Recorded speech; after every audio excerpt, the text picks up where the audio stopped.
You ready? Yeah, sure. Are you ready? Go for it.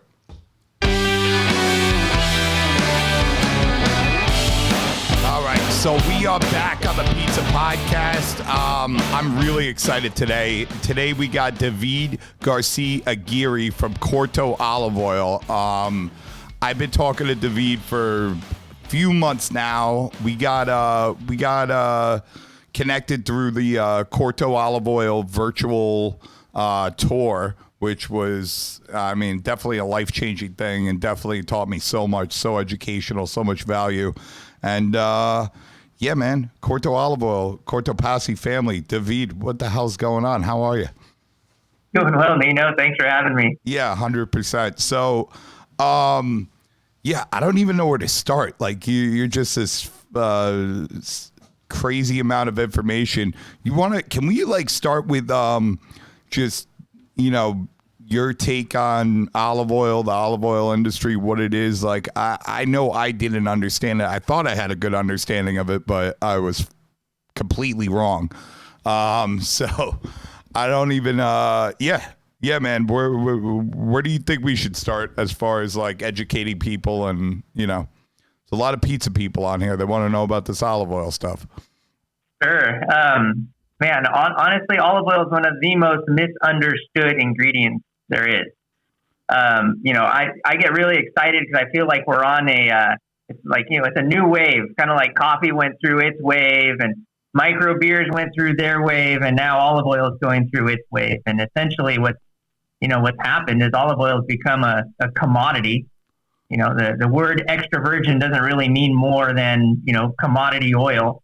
And fortunately especially for all of us that love food, there's this new wave of high quality, really fresh olive oil hitting the market. So that's what I've been hearing. So what is, you guys talk about it in your virtual tour a lot. What's the difference between, I know there's a lot of fugazi stuff out there. I know if you look at the tonnage and what's being imported and what's being produced, there's a lot of number discrepancies. What makes Corto so much different and able, to kind of get around all that? Well, so olive oil, it's actually pretty simple. I don't like to tell too many people this because I'm, it's kind of job security. But my job's pretty simple. Olive oil, it really is fresh pressed juice. That's what makes it different than every other kind of oil out there. All we do is we bring, you have to harvest it at the right time of year. That's in the fall, right? I always like to think of an orange or something in your backyard. You go out to that orange tree at the perfect time and you pull that orange off the tree and you juice it and it tastes amazing, right? Right. If you let that orange sit for 4 months, it's going to start fermenting. It's going to start rotting. It's going to get overripe. You can still make juice out of it. It's just not going to taste very good. And unfortunately, most of the oils that are in the U.S. are from olives that are super overripe. It's not, we have this romanticized idea of what olive oil is, right? Especially fresh, high quality olive oil. And for, many small producers, that is what it is. They hand harvest it in the fall when the fruit's perfect. You juice it and it tastes amazing. But that's not what's in food service. And that's not what's on the retail shelves, right? So at the end of the day, olive oil is all about freshness. And why is it that, you know what I'm saying, it's so hard to create this freshness? I mean, obviously there's, so much of it being distributed around the world and yada, yada, yada. But what's going on in, a lot of other places in the world? And then what kind of solutions have you guys brought to that? So, I like to say it takes two things to have a high quality olive oil. It takes fresh fruit and then it takes fresh. What? Are we recording? Yeah. We just had a little technical problem. Something tried to update, but David, you were talking about why it's so hard with global shipping and everything. Go for it. Yeah. So olive oil comes down to two things, right? Fresh fruit, fresh oil. And the big challenge, the reason there's so much, I like to call it commodity oil, but why there's so much oil that's produced outside of that ideal harvest window is physiological. Olives are really hard to get off the tree in the fall, right? At the time when that fruit is the best for making oil, it's hard to get off the tree. And up until about 15 years ago, the technology didn't exist to get the fruit off the tree in the fall at any kind of meaningful scale. It was all hand harvest. And as you can imagine, it would take a lot of people to hand harvest enough olives to produce enough oil for everyone that wants, quote unquote, extra virgin olive oil. So the big game changer in our industry happened about 15 to 20 years ago. And it's a new method of planting we call super high density or vineyard style planting. And essentially what you do is you take olive trees and you plant them a lot like grapes on trellises in these long hedgerows. And what it's done is two things. Number one, we can now mechanize the harvest, right? So we can harvest at scale and rapidly. But most importantly, and this is the take-home message, we can do it in the fall when the olives are perfect for making high-quality oil. So that's the big game changer. So are you saying that like before this technology that, it would be advantageous to let them almost like go past their state of ripeness so that they could fall off the trees and be collected easier? Is that kind of what it is? Totally, yeah. So the olives, when they get overripe, they're about to drop off the tree. And the technology that existed up until about 15 years ago were trunk shakers like they use for nuts.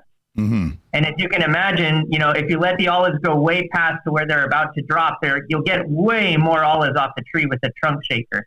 The other thing that happens is the olives continue to accumulate oil. So you'll get a little bit more oil out of it. But that's, in my mind, that's the commodity play. That's not the quality play. And I think what's so exciting right now is we're able to make the quality play at scale. Got it. And like, who even do you guys like help to develop this technology, or are there just companies out there that are looking for these solutions? Yeah, no, there's actually a nursery in Spain that developed the technology. Most of us New World producers that don't have like a massive infrastructure of the old way of planting, we're all adopting this new planting method. And even so Spain's the largest producer by far of they have. I mean, California, we have we always talk about all of our almonds, right? We're the largest almond producer. We've got 1.2 million acres of almonds. In the south of Spain alone, they've got over 4 million acres of olives. Jesus. Yeah. So, and in Spain, they're changing over to this new system too. I mean, the writing's on the wall. Like at the end of the day, it's about quality. People are willing to pay, especially in the U.S., people are willing to pay a little more for quality. The reality is it's not a lot more. And it makes food so much better that people are jumping on. So, yeah, one of the other things that I saw you guys do that got me really excited and made me go out to my food distributor and buy 10-liter things of olive oil for my mother and my whole entire family was that you're using this bag in the box technology, and it seems like if you get a really high quality olive oil and you keep it in a dark place and a cool place, when you open that, it's got to be oxidizing at that point because there's air inside. You guys have found a solution to that. I've had olive oil that sits in my cupboard for, months at a time. And I got to imagine that, I'm not getting, the benefits, from a nutritional standpoint and from a taste standpoint from that. How did that all come about? 100%. That's the second part of the equation, right? So you start with the fresh fruit, you make the fresh oil, then what? Right? Then it takes a ton of energy to protect it. And the reality is the things that destroy olive oil are light, heat, and air. And so you have to put a ton of energy into keeping light, heat, and air out of it. So for example, what we do, we crush the olives, we extract the oil, it goes straight into a climate-controlled cellar under nitrogen, right? So to keep the oxygen out, in stainless steel. And then we package just in time, which means basically as we get orders, then we package in bag-in-box, or we call it flavor lock, because it also keeps light, heat, and air out. And then it goes into the real world for the shortest period of time. And honestly, at the end of the day, people ask me, what's your job as a master miller? And a lot of people, it's like a winemaker, right? A lot of people think the winemaker's job stops at making the wine, but that's not true, right? It's all about making sure that the customers at the end of the day get the freshest oil possible in my case. Because it doesn't matter how good it is when it leaves the mill. If it's not good when your mom gets it, right, then we've lost, right? So at the end of the day, it's all about making sure that the customers get the freshest oil. And honestly, the only way to do that is at least up until now, is through bag-in-box. Yeah, agree. I mean, to me, it's like really exciting technology. You guys kind of got that from the wine industry almost too, right? It was Yeah, like, totally. Straight from the wine industry. They've done a lot of work for, figuring out the best ways to keep things fresh. And so we just brought it over. yeah. So I know like a lot of people, I know everybody in this industry, they've heard like these kind of stories. I know there was a New York Times report a few years back, and I think the guy wrote a book named Extra Virginity. What's all that about? Like, for the people, like, what's it? Because I think people like read a thing or they hear a thing and then the story gets messed up. Like, what is that? It's kind of like what's going on with all that for all the people that don't know the real story? I think you know the real story. Yeah, I mean, it's pretty simple, really. It's a combination of two things. We like to say around here that, olive oil is the ingredient that farm to table forgot.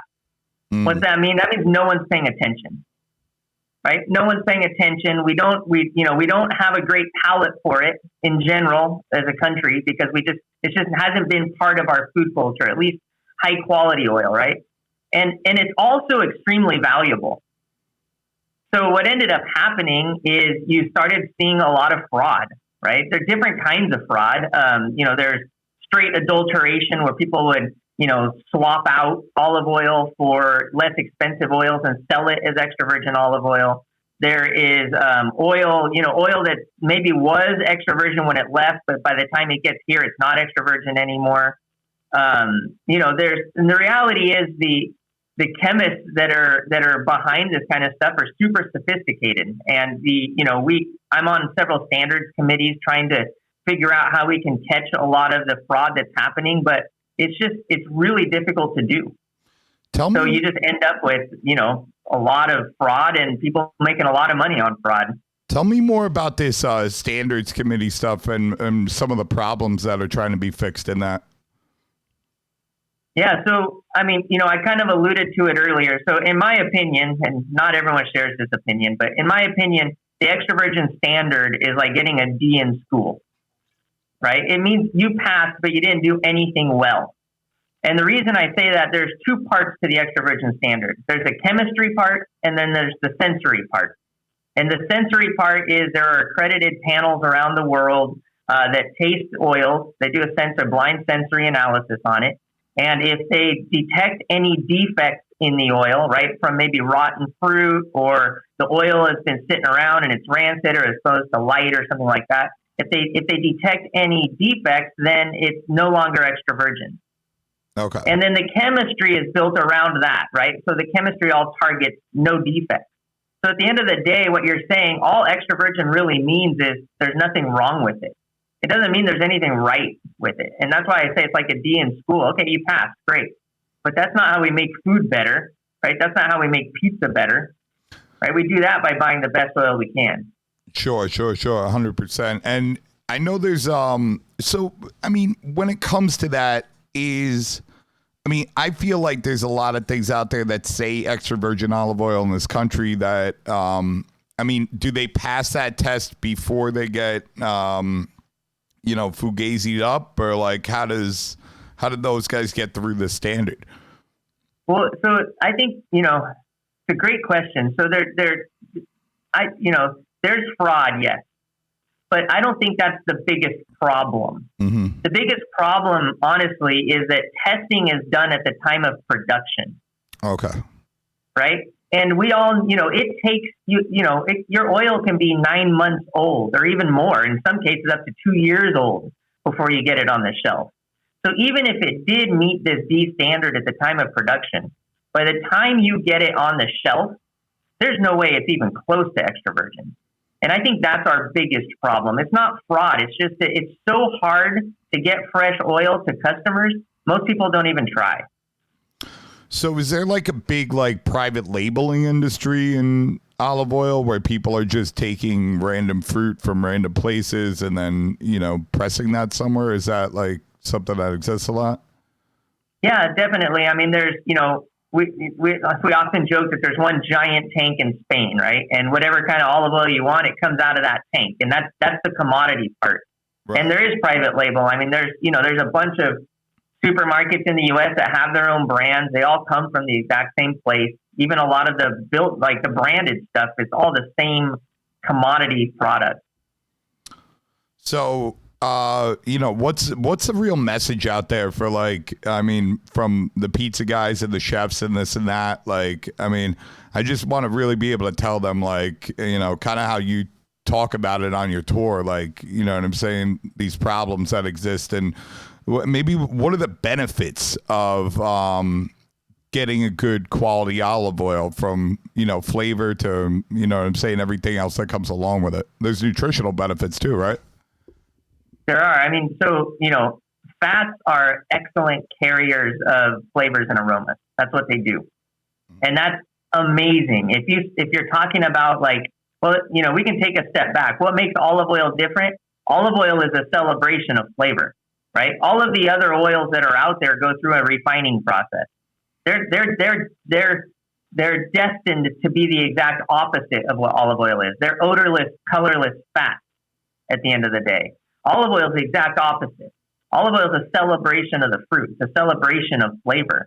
So when you put olive oil in food, it heightens, it elevates the flavor of that food. It's pretty remarkable. One of my favorite things to do is to take vanilla ice cream and put a really fresh Arbequina or Oji Blanca or even an Ascalano varietal olive oil on it. It has to be fresh and it has to be high quality, right? Because that's once you open the door to fresh olive oil, that's when we can start talking about varietals and regions and all of that.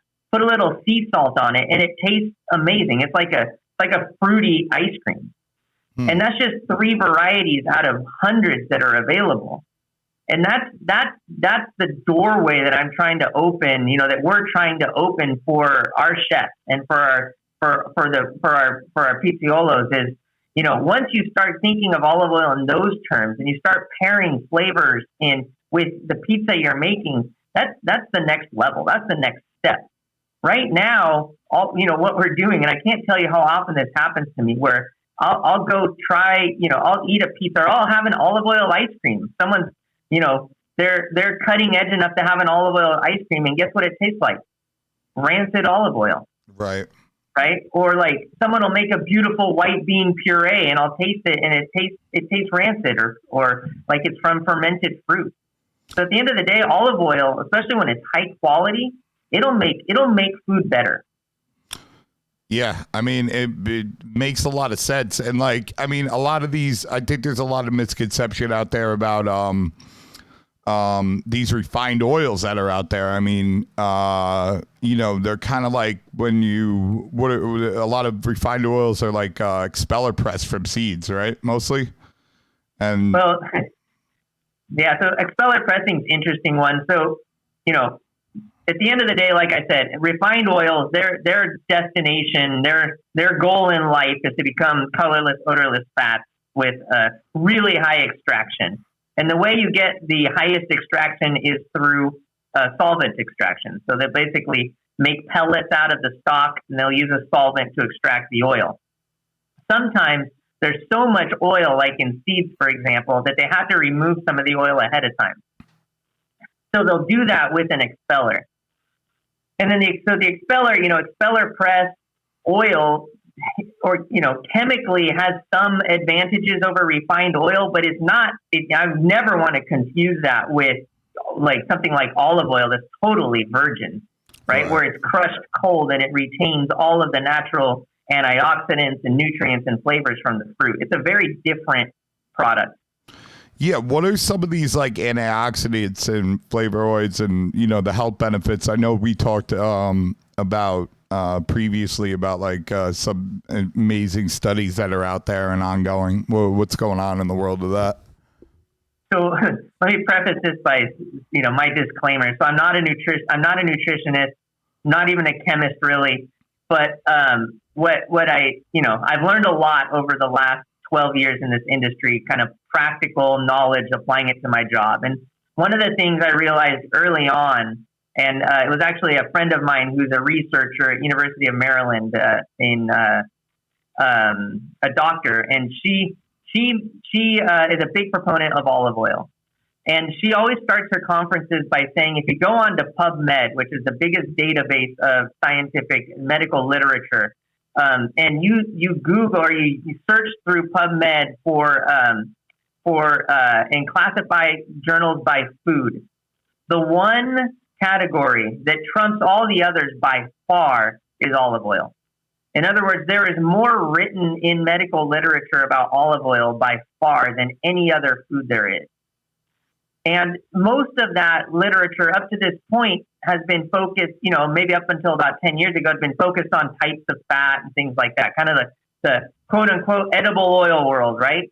But starting about 10 years ago, there's been a tremendous, kind of rejuvenation in olive oil literature around polyphenols and antioxidants and the role of these different compounds in health, in brain health, in cardiovascular health, as anti-inflammatories.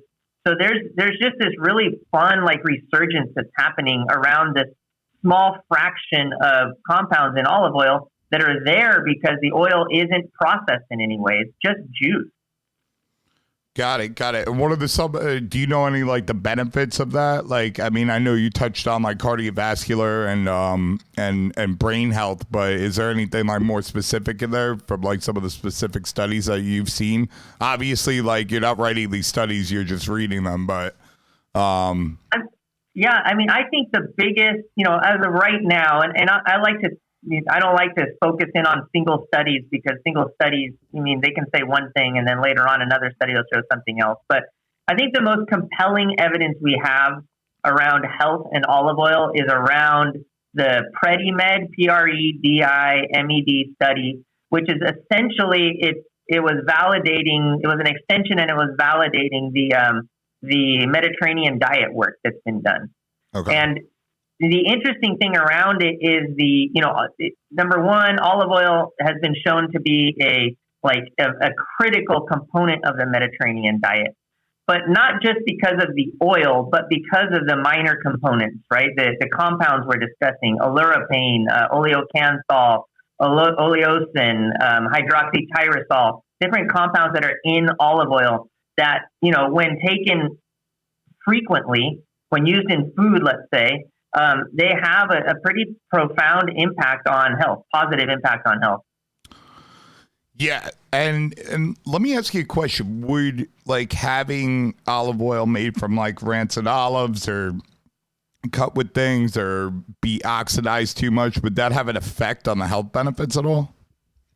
Yeah, I think research says that it does. I think, I don't know that there's I don't know that there's causation yet, but there's a lot of correlation between oxidized fat and brain diseases in particular, like Parkinson's and dementia. Again, let me preface this: I'm not a doctor. I just, these are things that I've seen in research, and I highly, if people are really into learning about health and the impact of health, I highly recommend you go out and do your own research, not on the internet. Because there's a lot of bad information on the internet especially when it comes to oils. Well, I know in, researching wheat, wheat when it's in its berry form is one of the most nutritiously and diversely nutritious things out there. You got 30 vitamins, minerals, and essential oils in the wheat berries, but once you crush the wheat berry and then you extract the endosperm from the bran and the germ, that starts to oxidize and it loses all of its nutritional value. I think it's 70% within 24 hours and 100% within 72 hours. Is there any kind of analogy to that you know about in olive oil, or is it kind of a similar thing? Well, yeah. So, all oils, all fats oxidize. You can't stop it. All you can ever do is slow it down. And I think the best anecdote for that is one that we use it in our virtual tasting. So we developed a virtual tasting kit, which has been great. And we've broken it up into two parts, right? What's an oil from fresh fruit taste like versus what's an oil from not fresh fruit taste like? And then take that really good fresh fruit oil and taste it. And then what we do is we take that exact oil, we put it in clear glass, and we put it on our roof here at the mill for 48 hours. And then we taste that side by side. And the impact is incredible. The oil goes from being like a nice green color to being gold, like almost orange from the photo oxidation. It's borderline rancid, if not rancid already in 48 hours. So the impact of particularly of light and heat on oil is tremendous. Got it. Yeah, I mean, I actually, participated in 2 of those, and I definitely got that out of it. It's incredible. What about like different? What about different types of fat? I know there's these different. There's saturated fat. There's monounsaturated fat. There's, can you educate us a little bit about all that and what all that means? Sure. I mean, so essentially, and I don't know. Hopefully people can see my video pretty well through this, but if you can, I'll try and describe it best I can. So if you take 3 fingers and stick them out like sideways, right? Yeah. Each one of those is called a fatty acid. Okay, we're looking at a fat molecule right now. The part that's binding it, so your hand, that's called the backbone. It's a glycerol backbone. So all those different types of fats are really different types of fatty acids, right? So some of them, like saturated fats, don't have any double bonds. So they don't have a junction point in the fatty acid. They're just one straight line. And because of that, they stack very easily. And that's why, say, butter or something with coconut oil with high saturated fat content, that's why it's solid at room temperature, right? Okay. Now, if you have one double bond or one of these junction points, then it's called a monounsaturated fat. And if you have more than one, then it's called a polyunsaturated fat. Now, not my intention to get into chemistry, but it's important to understand the more unsaturated, so the more of these juncture points there are, then the more prone to oxidation the oil is. So like if you take an oil like grapeseed oil, for example, that's highly unsaturated, then it'll be more prone to oxidation. So olive oil, which is mostly monounsaturated, is a very stable oil. And the other thing that really separates it apart is we keep talking about the health benefits of the antioxidants that are in the oil. But the antioxidants are antioxidants, right? So they're natural preservatives that are in a high-quality olive oil anyway. So they're essentially self-sacrificing to keep the oil fresh, to preserve the oil. Got it. So it's, I mean, sort of. I'm going to have to do a lot of Google research after this. But, thanks for laying that out. So it seems like, monounsaturated, good. Polyunsaturated, not so good, or is it saturated, not so good? You don't know. No, it depends. I mean, this is where you get into the weeds, where people are trying to make blanket statements about oils, and they're I tend to not look at any foods as like superfoods, right? I kind of just come at it practically and see what the benefits of each are. There are, there's a lot of literature saying that like fish oil, which is unsaturated, is really good for your brain. Okay. There's a lot of literature, obviously, showing the benefits of olive oil, right? And so, and coconut, or saturated fats, I think the jury's still out. I think there was a lot of literature linking, saturated fats with, with coconut, increased LDL and different cardiovascular problems. There was a study recently in the last few years that called that into question, but it's not enough to overturn the great body of evidence, in my opinion. But, at the end of the day, there is, when people start talking about superfoods, I think it's a dangerous area to get into. Got it. So how did Corto olive oil start? It was like the Corto Passi family, and what's the story behind all that? Yeah, I mean, essentially Dino's family is interesting. So Dino Cortopassi, who founded Corto, his family reigns from Lucca, Italy. Okay. And in Lucca, they made olive oil. So they've kind of been in the bloodlines for many years. And it was a small production in Lucca, kind of for the family, and it was really high quality oil. And Dino, when he came here, to the U.S., he, the first thing he noticed was that there just wasn't good quality oil available. And so what Dino was waiting for was some kind of technological revolution to make it, farmable in California, so that we could produce high quality oil at scale. And that's when he saw vineyard style, and Dino's a poker player, and at that point he went all in. And now you've got companies like Corto and several other companies that are using this new method. So how long did it take? Like, when did that all start, and how long did it take to get to this point? Well, so Corto, I think our first groves went in 2004 is when we planted. I think the oldest super high density orchard that I know of is in Spain. It's called La Boella, and it's probably 20 something years old, 24, 25 years old. That was kind of one of the original test orchards, and it's still going, still producing.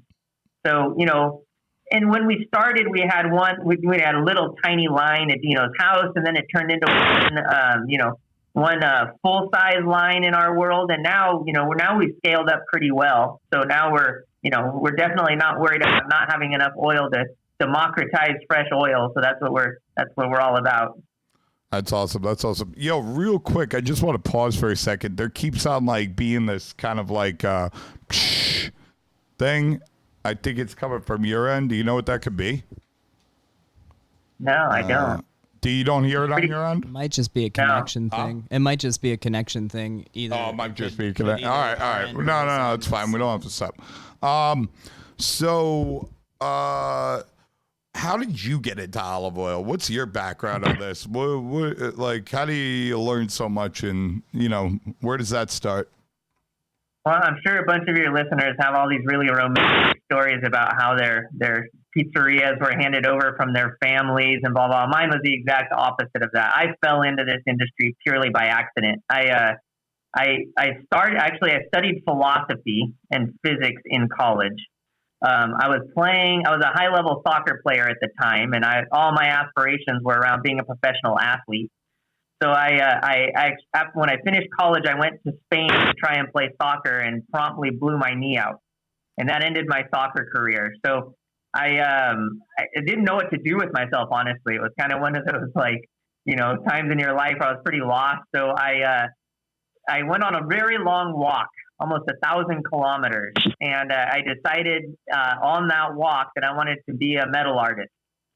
So when I came back to the United States, I opened a studio in Davis, California, a metal art studio, and started doing metal art. Quickly realized I wasn't the best businessman at the time, was struggling to make it. But then my neighbor came over one day and said, "Hey, would you be interested in building a mobile olive oil plant?"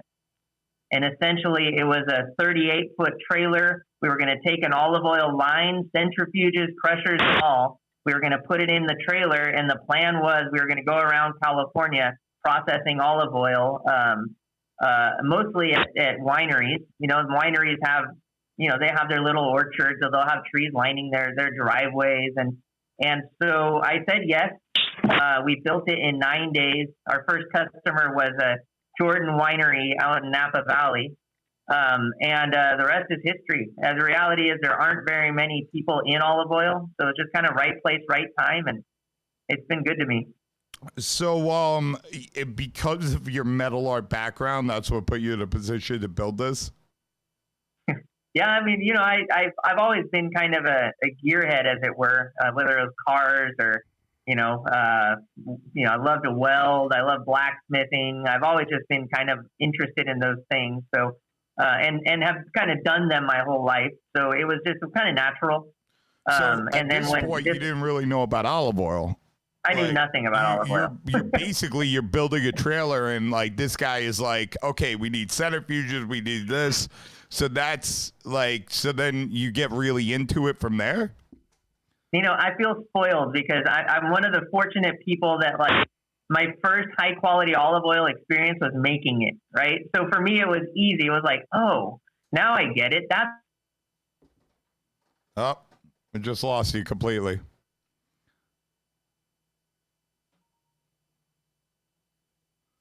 Yo, you there? David, Okay. we're losing you. So we keep on getting this. Can you see your internet connection? Is it all right? Looks okay. Hard to tell. All right. I can ask my IT guy. That looks okay. Maybe You can just Google speed test and that'll give you like a general. No. Let's when you go to your can you go to your audio real quick and click on that there's no noise in the background, right? No. Does your computer have a microphone? It does, yes. Can you try switching the mic? Yeah, let's switch it over. Computer mic? Yeah. That might help.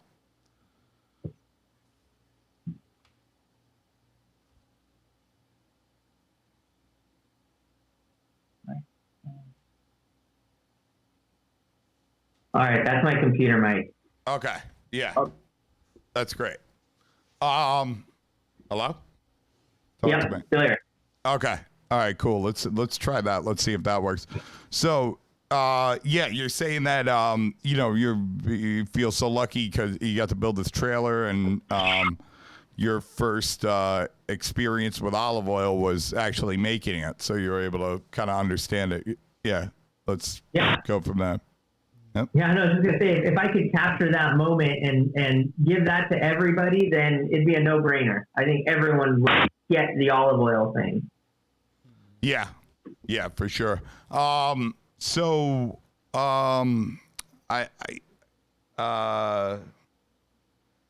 sorry. Like my guys are like looking this up. Like it just keep on like like a TV sound when it's like the static.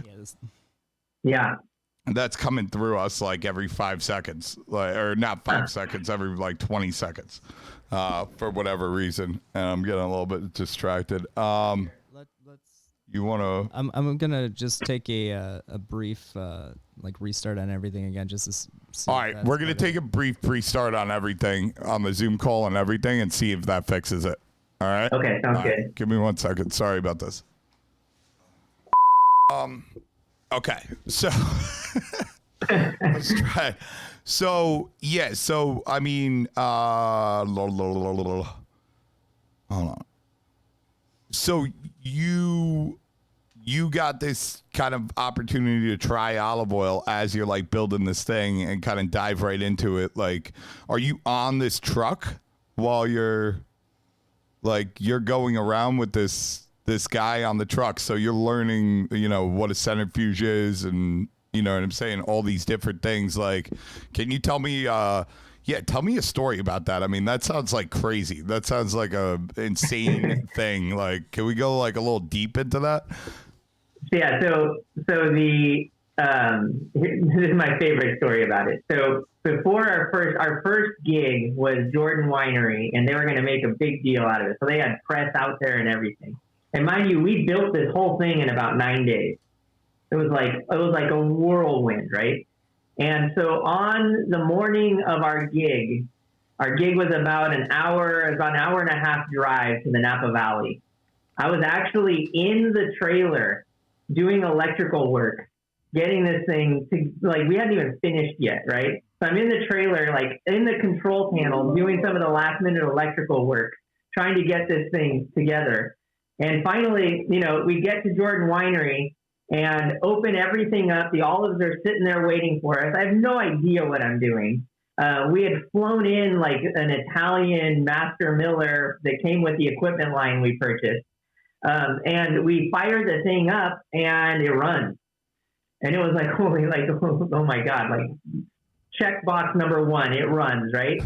Then it was like, all right, let's get this fruit into the mill. And so we start dumping all these olives into this machine, and it's going up and they're washing them, and it goes through the crusher. The next stage is called malaxation. It's a slow agitation. That's where all the magic happens, right? And then it goes into this centrifuge. And then next thing I know, there's oil coming out of it. And it was like this magical moment where I was like, oh my God, like this thing actually works, And And so that was like the beginning of it. So then from there, the Italians left. They were there for maybe 3 days. And from that point forward, I had to run the thing. And I know nothing about olive oil. I knew something about equipment and machinery, right? But it was really, honestly, now in retrospect, looking back over my career, now that I'm quote unquote a master miller, whatever that means, right? It was the best way I could have started because we milled all over the state. It eventually into Arizona and Oregon, even into Mexico once. And all kinds of different climatic conditions, different terroirs, different varieties. I've milled over 70 different varieties now. It was like a crash course in how to make premium olive oil. So it was a great way to start. Was there ever like an olive oil mobile truck before you guys built this thing? Was that even like something that anybody else had done before? So there was a version that was built in Tunisia. It was the only existing one. But as you might imagine, the food quality and safety standards in Tunisia aren't quite what they are here. So it was like a tow behind trailer. Everything was exposed. So this one had to be like food grade, like health department certified. So it was the first of its kind in North America for sure. That's amazing. That's really amazing. So what happens after that? So how many years are you doing that for? So after 2 years, the mobile mill sold to a company in Temecula, California, Southern California. I went with it. They always joke that they opened up the back of the trailer and I was in there sleeping. That's where I was living.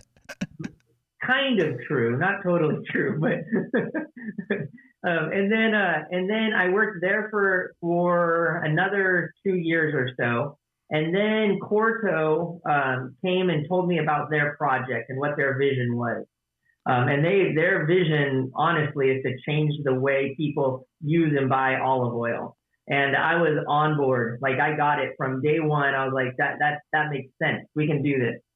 So I came on board and I've been here since. So how long has that been? That was in 2013. So I'm going on this is my 9th year here. 9th year with Corto. And what year, one more time, I'm sorry. What year was the truck built? That was built in 2008. 2008. So you were running around with that truck for what, 5 years? Am I? Yep. Yeah. So I had like 5 harvest seasons. And like, are you going to olive oil conferences? Are you studying books? Like what is happening? Like you're saying it's like a crash course, like anything I could find. So you're you got this olive oil thing. It doesn't sound like, so the guy that commissioned you to build it, that you were, whatever, like kind of like partners or whatever it was, he didn't really know how to use this equipment. Correct. No, he didn't know anything about it. He just had an idea. I heard about a truck in Tunisia. We should do this over here. That's insane. That's an amazing story. So, how do you, obviously that's the best day of your career. What are some like career highlights that like kind of, brought things, into more perspective from you and like attributed to your education? Well, so in the beginning, so when I was working on the mobile mill, I would alternate between northern hemisphere and southern hemisphere, right? Because there's two opposite harvest seasons. So I would mill up here on the mobile mill, and then I would go down to Australia or to New Zealand, and I would mill down there. And I was able to like double my education level by doing that, right? So I was just getting twice the experience. But honestly, I think one of my biggest, the coolest moments in my career was actually my first day milling at Corto. So, the step from, and it's hard to talk about scale a bit, but the step from the mobile mill to Corto is really significant. I mean, like we're talking 30 times, 50 times the volume, something like that, right? And on my first day, I had never run a facility before. And I have to thank the company for giving me the shot because they took a big chance on me. But it was also, it was also like there wasn't anyone in California that knew how to make olive oil. So it's just kind of this like great synergy of a situation. And on my first day, within the first hour of milling, I passed my career olive oil production up to that point. Jeez. And I remember just watching the oil going into these tanks, just going up, like watching the gallons accumulate, just thinking, holy crap, like how, like this is crazy. And that year, 2013 was an epic year. We had a big yield, quality was outstanding. It was just like, I don't know, all the stars aligned. It was awesome. No doubt, no doubt. So yeah, so what is he? I mean, I can't even imagine what, like, I've seen like pictures and stuff, but I don't even know what the hell's going on.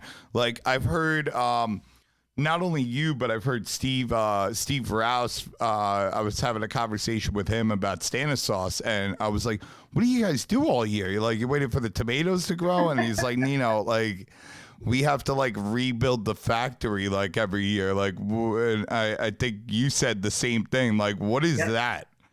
Like, I can't even wrap my head around that. You're building, like, what are you doing all year? What does rebuilding a factory every year mean? Yeah, it's crazy to think about, but like, we run for 40 days. Like I said, that window where the olives are at their peak is very short. Right. You're talking middle of October. By the end of November, you had better be wrapped up, right? Because once freeze or anything like that happens, you're done. Like those olives, you can't make you can't make good oil out of them anymore. So our entire season happens in 40 days. So downtime is, it's a big deal. You cannot go down. You've got to be able to run.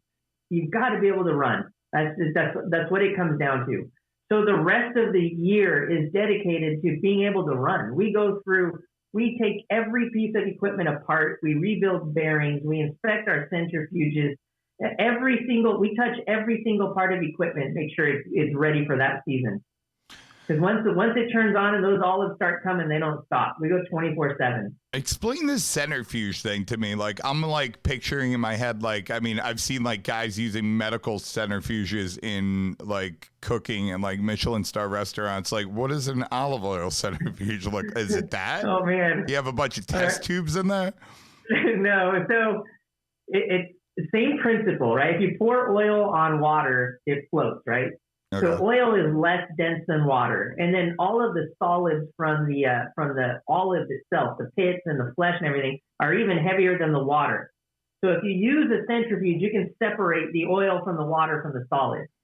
So in our case, instead of being test tubes and spinning, vertically, if you took that whole thing and laid it on its side, right? So it's spinning around horizontally. And inside, so imagine a big bowl, like a tube spinning horizontally. Inside of it, there's a little scroll or like an auger that's also spinning, but at a slightly different speed. What that does is it allows you to pump it's almost like a tapenade at this point. We've already crushed it. It's gone through the agitation, the malaxation, so it's a paste. You pump the paste into the centrifuge, and as it's going through the centrifuge, that scroll is slowly moving it out the back. As it's going through, everything's separating. And then the oil works its way to the front of the tube, and then all of the heavier phases, the water and the pits and all of that, work their way to the back of the tube. So it's actually a continuous process.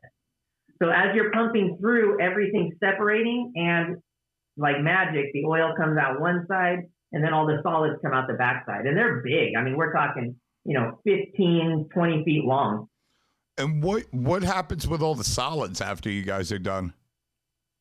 So currently, all of our solids well, not all of them. So currently, the solids go to animal feed. They go to compost. We spread some raw. One of the interesting things about our, pomace, once you extract the oil, it's called pomace. One of the interesting things about olive pomace is that the water still has a lot of antioxidants in it. Mm-hmm. So, there's a lot of research right now going into trying to recapture a lot of those antioxidants. There's also a lot of healthy things in the flesh still. So like you could conceivably make like an olive flour or something like that to use in human food. So there's a lot of research going into some really interesting new streams for the byproduct revenue. Wait, so you're telling me that like one day I'll be able to mix olive flour into my pizza dough? You bet. That's a project we're working on currently. That sounds completely insane. I really want to do that as soon as possible. You better send me a sample. So yeah, I'm definitely like really interested in, you know what I'm saying? Like, I mean, obviously you guys got a sustainable thing going on, and like how that, do you guys don't really have any control on where that product gets sold for, right? Or to, like, as far as like the animal feed and everything else goes, right? I mean, we sell it to a company that's 45 minutes away that uses it as a, kind of a nutrient boost in their feed. Yeah. We're also looking into pet food channels, and, honestly, there's, we're looking at it holistically. Like, we know there's not going to be one way that we can deal with pomace, right? So we're trying to find multiple healthy channels for it, whether it's upcycled for food and nutrition, whether it's pet food, whether it's compost, so we can, do a lot of regenerative growing in our orchard. We're kind of exploring all these different avenues. So what is I mean, in my industry, if you go to Restaurant Depot, and also distributors, they'll give you this product called pomace oil that's like a lot cheaper than olive oil. What is that exactly? So as I said, so after the centrifuges and we've taken out all of the premium oil, the pomace then, I mean, the way it's done, like in Spain, for example, I always say Spain because they produce over half of the world's oil. So the way it works in Spain is all the pomace goes into ponds, these massive ponds. And then over the course of the year, the pomace is pumped through another centrifuge, mostly to dry it a little bit. Then it gets really dried, and then they use solvents to extract any remaining oil out of the pomace. So pomace oil it's a solvent extracted oil from the spent pomace from the extraction process. Yeah, I want everybody to understand, because I watched a how it's made video on refined oils, and like you could type it out online, but the solvent they were using was, I think it was called hexane gas. Hexane, correct. Liquid hexane. It looked like some pretty gnarly stuff. Like, I don't know if I read some things on it. It said like, oh, well, it, cooks off and it's not in the food. And I was like, yeah, is it? But I guess people can make their own decision on how they feel about that. But it's, so pomace is another type of like refined oil, like, I don't know, sunflower oil or saffron oil, like this stuff. As I understand it, it's not really like when they extract it, it's not really an edible thing until they put it through this solvent extraction. It looks like almost like black, right?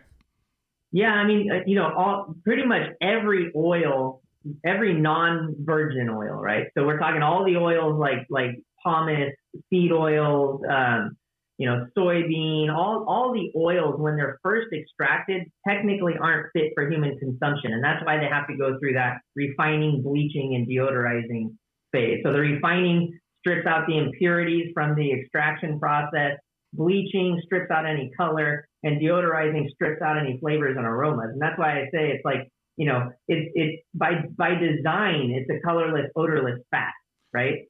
So pomace oil falls into that category. So like bleaching and deodorizing, that's done with like different types of chemicals that are exposed to it, or what does bleaching mean? Are they pouring like straight bleach that I have in my laundry? No, I mean, there are different ways of doing it. There's physical refining, there's chemical refining. Bleaching is typically done with clays, bleaching clays through a filter. Deodorization is done. Nowadays is done on, vacuum deodorization. So they'll do a vacuum, they'll bring the temperature up enough so that all of the, their volatile compounds, all the aromas and everything kind of boil off of it. Okay. There's two different ways. There's chemical and physical. Yeah, that's it. I've been seeing all these vacuum, what you would call on the blenders now. They actually like for like Breville and KitchenAid and Ninja actually have these like vacuum blender. I don't know. It's all this stuff's like over my head at this point. I'm like I'm going nuts trying to keep up. So pomace oil. What about like, I mean, one of the things I know you don't like talking about this stuff, but it's like, I mean, I've been having like all these guys for the past 10 years like trying to like shove coconut oil down my throat, and you know, I'm understanding now, and I've seen some research out there that it turns out that like it doesn't seem like it's that great of a thing. Isn't it mostly like saturated fat? And I don't know where all this hippie stuff came from. Now, thanks God, in all these communities, just recently, within the past 2 years, I've been hearing like, you know, they brought olive oil back into the fold. They've said, okay, olive oil's okay. They haven't taken coconut oil out, but they're like, olive oil's okay, and the enemy is like refined oils.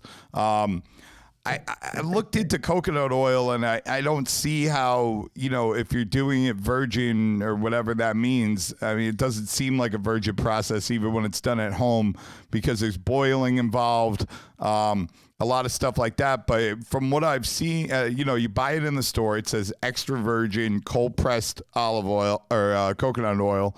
When I've watched the videos on how to make it at home, it says it's not good after 2 weeks. And then the stuff that you buy in the store, you can leave it on your shelf for like 5 years and it still seems to be good. Like, do you have any insight on what's going on there? Because it doesn't make any freaking sense in my head.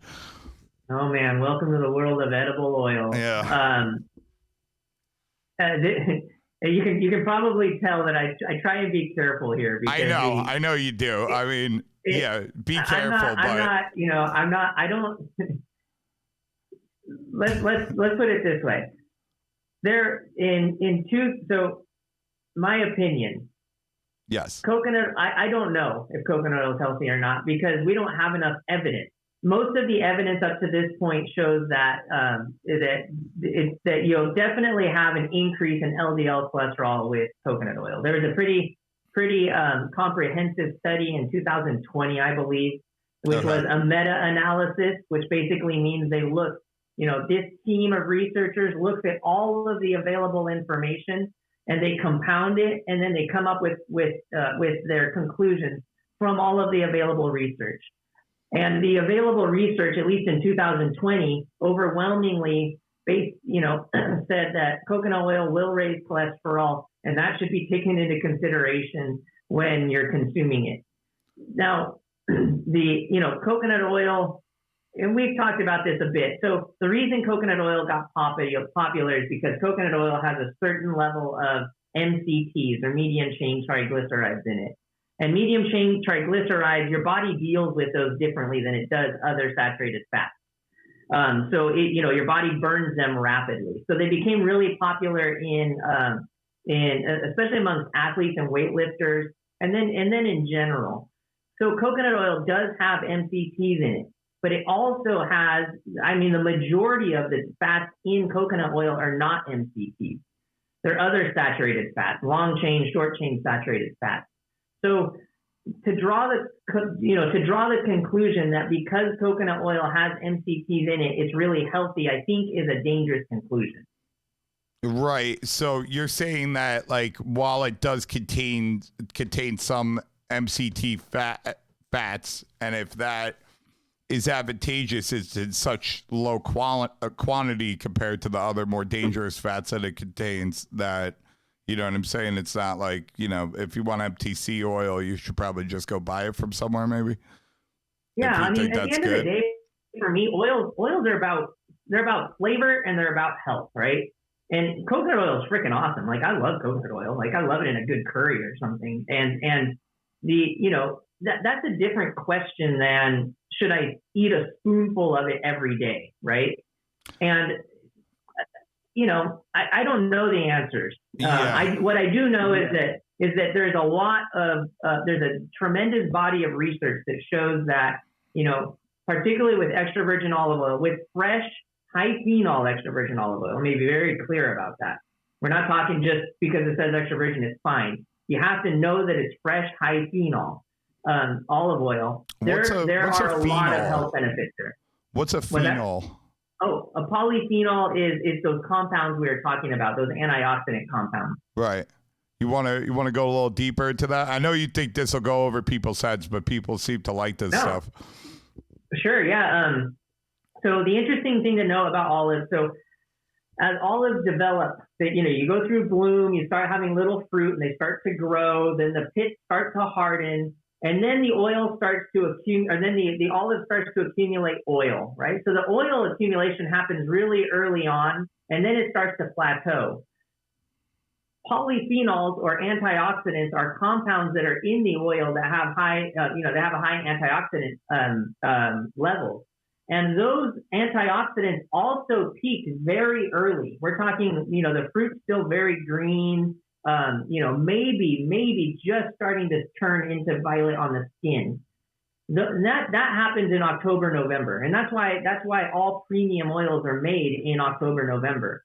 Once you get past that point, those antioxidants, those polyphenol levels start to drop off rapidly. I mean, really rapidly. So if you really want to capture those polyphenols, you have to capture them from in October and November. And polyphenols, from a chemist, again, I'm not a chemist. From a chemistry point of view, they're a cyclical molecule that has a pretty profound, some of them have a pretty profound antioxidant impact. Now, the other part of the coin is your body has to be able to absorb them, right? So I think a lot of the research that's happening is how much of these can we actually absorb into our bodies? What's the long-term impact of these compounds? But I think, so far it looks very promising. So how does somebody go about finding like some of that research to take a look for themselves? You know what I'm saying? Because we were talking about this before, like the internet is full of, especially when it comes to these topics, a lot of, crazy things out there that aren't really based in reality. So how can somebody go about, do you know about any interesting studies that are going on that people should check out and follow? Yeah, particularly there are several research institutes that are really good. Like UC Davis puts out a lot of good research. IRTA in Spain puts out a lot of really, really interesting research on olive oil. It's tough. Like I tend to tell people to stick to journals if you can. If you don't like reading journals, then there are a couple of sites that I think are good sources of information. California Olive Oil Council is one. Olive Oil Commission of California is another. There are, trying to think of any like good resources. Several companies, like there's the Wellness Institute in Australia. They're an Australian olive oil company. They have very good scientifically grounded information on their site. So it's really about looking at the body of literature, real scientific literature, and not what pops up in your feed. Because, I get the craziest articles in my feed because I'll click on olive oil stuff every now and then, obviously. And some of the stuff that, so-called experts, even people that, dietitians, chefs that talk about things that are just totally blatantly wrong, and a lot of stuff. So I try and just stick to high level information. Got it. Yeah. We see that a lot. I think across all industries, you know what I mean? And the more and more we've been learning and the more, I attribute it to be like the interconnectivity that we have and the amount of information we have today. I think back to when I was a kid and it was like, you had your rich uncle's encyclopedia set for your information that was out there. And that was pretty limited, you know what I mean? Compared to the scope that we have today. What else should people know about all this stuff? Like, do you have anything like we didn't touch on yet? No, my big messages, I guess, are, taste your oil, number one. Oil touches more than anything else in the kitchen. You cook with it, we finish with it, we put it in ingredients. That flavor is coming through, whatever your oil tastes like, right? And so taste your oil. Understand that, especially if you're using olive oil is fresh juice. So it should taste like fresh things, whether it's, green apple, tomato leaf, herbs, Depending on the varietals that are used, it should remind you of fresh things from the garden. If it doesn't, there's something probably wrong with it. And use it. I mean, it's one of the most versatile ingredients. I think we're just scratching the surface on the different ways of using oil. Yeah, I agree. Yeah, we've been doing a lot of, I know there's a lot of stuff that everybody's been doing, like testing and, Modernist Pizza's coming out soon. So I'm sure we're going to get a lot of insights from when those guys tested and what the, actual physical effects on adding different percentages of oil is on doughs, which is, I know, super important to our community. What about, do you know anything about Greek olive oil and that whole production? Because I only ask because there's, throughout my career, there's been, it seems like we could get like better Greek olive oil at like, a price that makes sense. Like I could go out and like source like an amazing Sicilian oil, but like sometimes the price is so much that, in a little pizzeria, it's not conducive and the food costs become so high. I mean, that's one of the reasons why, I think your product coming out is amazing, but, I seem to notice that too a little bit. What's, so, look, there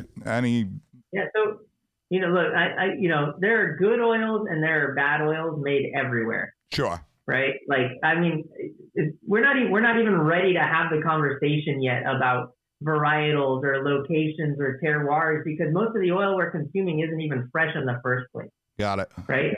Once we get fresh oil, once we get high quality fresh oil, then we can start talking about things like that. There are amazing oils made in Greece, Spain, Italy, Croatia, Chile, New Zealand, Australia, California, Oregon. There are amazing oils made everywhere.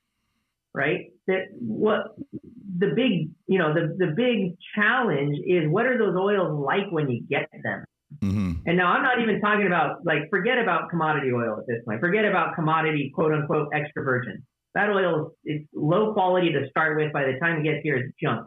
I'm talking about once you've found producers you trust, right? Then it's all about the freshness of the oil.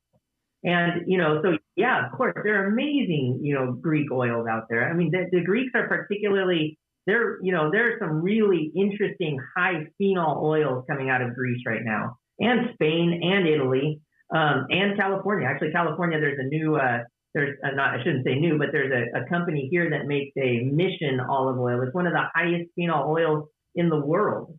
They only make 1,500 gallons of it. Yo, right? phenol's the flavor, right? Yep. It's super bitter and very pungent, burn in the back of your throat, because that's what phenols do. Okay. So that's when I have like some Sicilian olive oils that burns the back of my throat. That's phenols? What is phenol? I know you said briefly on it. Explain phenols for me, and everybody, because I know they don't understand what we're saying right now. It has to do with flavor, right? It's a molecule. So phenols, let's explain it this way. So you're just asking about the burn in the back of your throat. That's a particular phenol or compound called oleocanthal.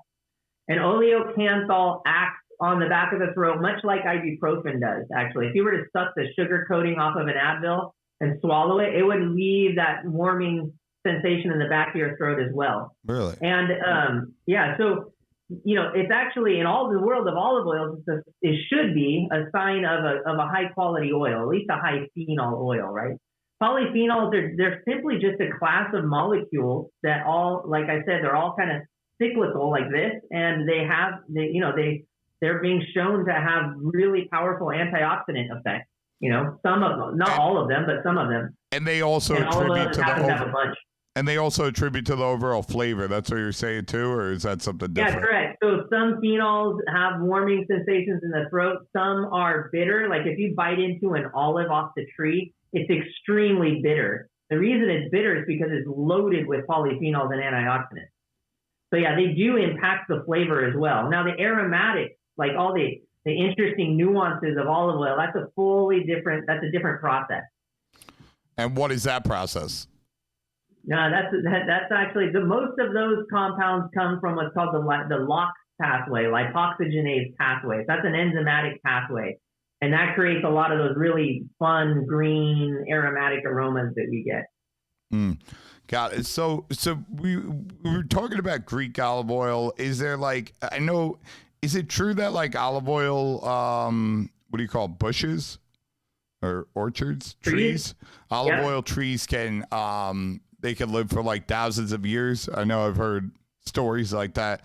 Now, does that have any effect on, you know, what's going on with that fruit and this and that? Yeah, so yes, they can. I mean, some of the oldest trees are thousands of years old. I haven't seen any literature. Well, I should say most of the literature I have read shows no difference between young orchards and old orchards. Okay. You know, at least not enough that it makes a significant impact. Right. And then with an old orchard, like a bigger tree, that wouldn't be able to be mechanized at all, correct? Correct. Yeah, that's correct. And that's part of the challenge with a lot of the old infrastructure is they have these really massive trees.